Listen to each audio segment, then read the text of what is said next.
Hi, I'm Steve from Texas 10, and I'm here with this week's Texas History Minute.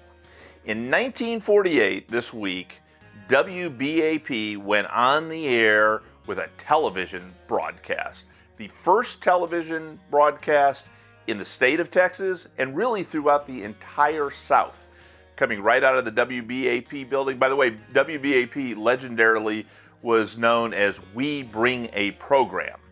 Now, that's what Amon Carter, the founder of the radio station, the Fort Worth Star-Telegram, and the television station, would call it. Actually, the Federal Communications Commission said they were just random letters, but Carter, always the salesman, was able to come up with something that met those letters. So We Bring a Program went on the air in 1948 this week, and it obviously, television revolutionized American society, and this was the first to bring it to Texas, out of Fort Worth.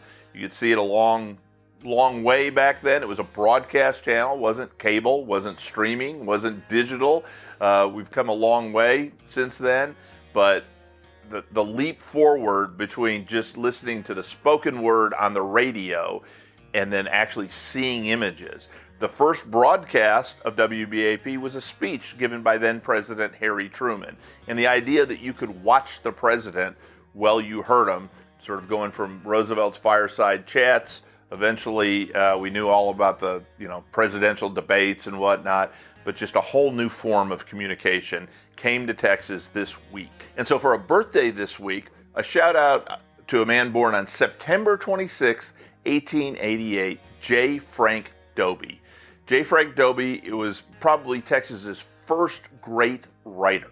He was a folklorist, a humorist, and he wrote a lot about ranch life. He is credited with preserving Texas longhorn cattle through his writing. He grew up in Live Oak County, lived rurally, and then his parents moved to Alice, the county seat, interesting little county seat.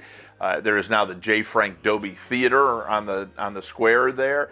Went to Southwestern University in Georgetown. A lot of people consider him a Longhorn, one, because he was so important to that particular breed, but later became a professor at the University of Texas. But he actually got his degree at Southwestern. He then worked on his master's at Columbia, went into the war, World War I, saw some action at the end of it, came back to Texas and started writing, and was just a chronicler of rural life, and did it folksy, humorous, but he had a very sharp wit. He was a raging liberal.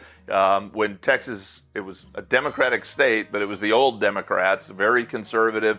He was always poking them, making fun of them, and sort of representing the progressive end of things. But a beloved figure. He lived, I think, until he was 75, died in his sleep.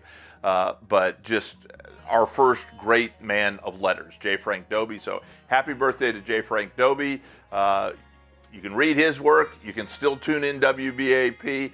That's this week in Texas history and Texas birthdays. Hope you enjoyed them. If you did and you enjoy our content, please come back, like, share, subscribe, all of those things. Go to texas10.com and tell a friend. We really appreciate that. We'll be back next week with another Texas History Minute. Bye.